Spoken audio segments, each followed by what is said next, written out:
Our guest tonight will be live from Washington via satellite. Representative James Clyburn, who was at today's big healthcare summit. Obviously, any event of that magnitude involving the President of the United States, members of both parties' television cameras, and talking, it's going to have its skeptics. The main point of today is political theater. People are calling today's televised healthcare summit nothing more than theater of the absurd. I think it's a kabuki theater. I think it's the Romeo and Juliet, the two families fighting. Do you think that? Do you think it's those families fighting, really? I don't know, that last one sounded off, but if it's one thing Harvey Fierstein knows, it's theater, so... I mean, really. Look, it's either, this summit's going to be either Shakespeare or theater of the absurd or traditional 18th century Japanese dance drama. It can't be all three, unless, wait a minute, that's right, it's playing at the Brooklyn Academy of Music this weekend. Bill Irwin plays all the parts. My wife is making me go. The point is this. Television pundits are saying this is a serious issue. It should not be treated as a frivolous spectacle. In America today, we are all getting ready, for some political theater. Hear how we fear this will be acted out. One puppet, the Democrats, the other, the Republicans. And the four groups pulling the strings up here, who run at the healthcare show.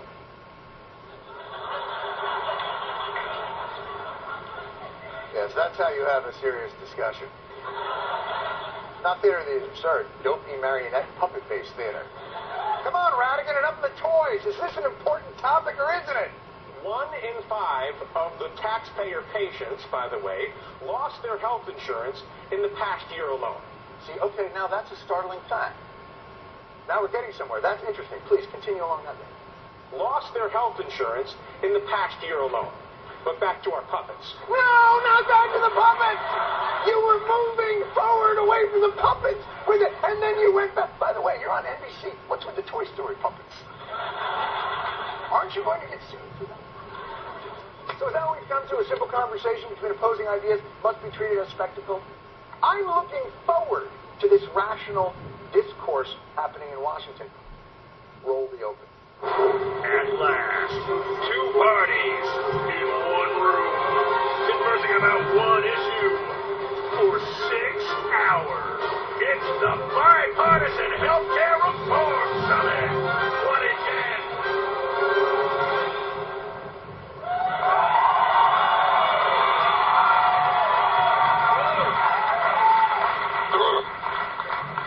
I asked for an exploding donkey and elephant at the end. Obviously, there wasn't enough time.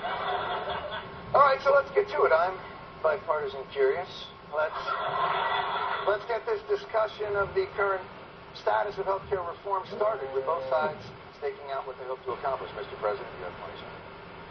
What I'm hoping to accomplish today is for everybody to focus not just on where we differ, but focus on where we agree.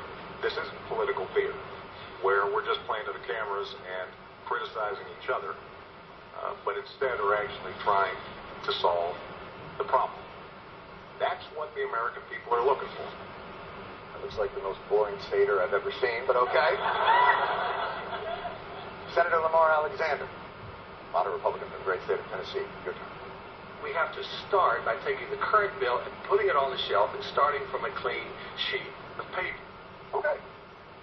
There we have their opening bids. One side wants to find common ground and move forward, and the other side would like to start over. Let's start negotiating. We're not really that far apart. Let's wrap the bill. We have agreement on conflict of interest. What we simply want to do is start over. Pre-existing conditions, Billy, we all agree on that. Start over. We could agree. Start over. A lot of agreement. It's time to start over. Okay, now we're cooking, people. Now we're cooking. You know what I mean?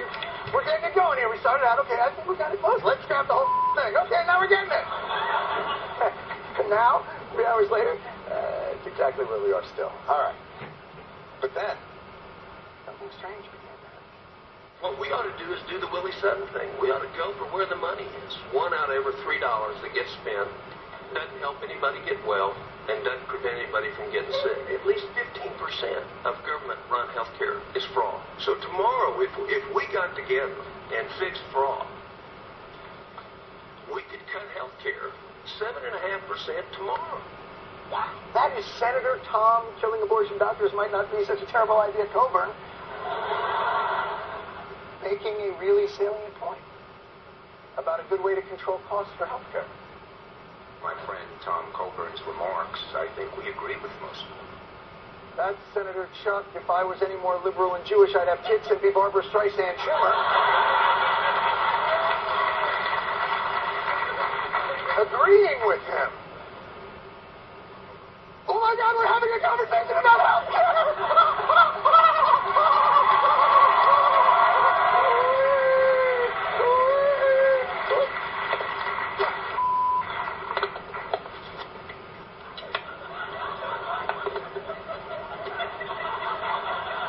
We're doing it!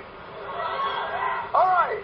House Minority Whip Eric Cantor, R. Virginia. Take the ball and get some more yardage. We're going, baby.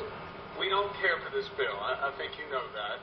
The American people don't care for the bill. I think that we've demonstrated, in the polling that they don't. Ruh-roh. It does have to do with our fear that if you say that Washington can be the one to define essential health benefits, if we assume that Washington could do that, could really take the place of every American and decide what is most essential, what would be the consequences? There you have it. Cantor basically making the argument that if we want to come together on this, we have to agree to keep government out of it completely. Otherwise, costs will skyrocket. He's making the never-been-proven argument that small government is better because it costs less. Let's see. Let me respond to your question. We could set up a system where food was probably cheaper than it is right now. If we just eliminated meat inspectors.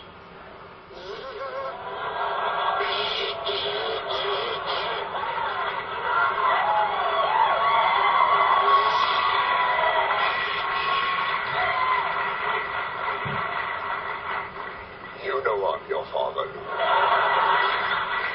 You see how fast Obama took him down? Was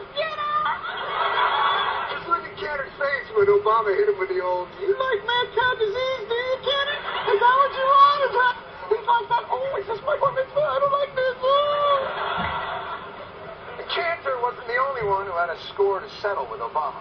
Now, both of us during the campaign promised change in Washington. Unfortunately, this product was not produced in that fashion.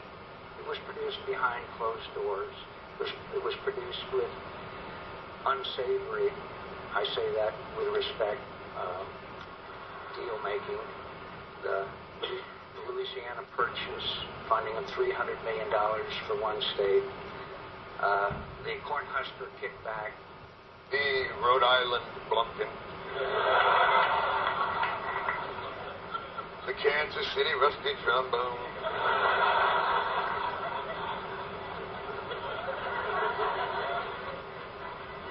Cleveland Steamer.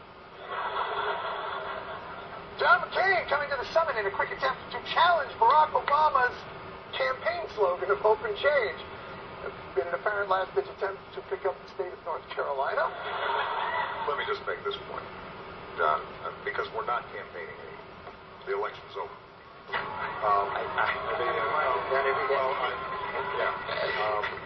Did you hear McCain? I'm reminded of that every day. And it's killing me.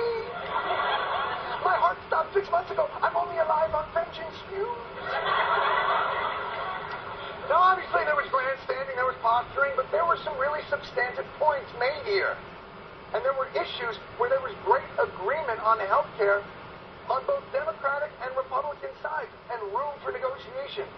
This really did have some important steps in the American people's understanding of this complex and essential issue. Or, to put it another way, media, Was any progress made? Is anyone winning? Well, let's talk about who had the best advantage so far today. At least in the first 90 minutes or so, I'm not seeing any real chance for progress from this at all. Is anyone actually winning this debate? If this were sort of the Winter Olympic Games or whatever, how would you score this?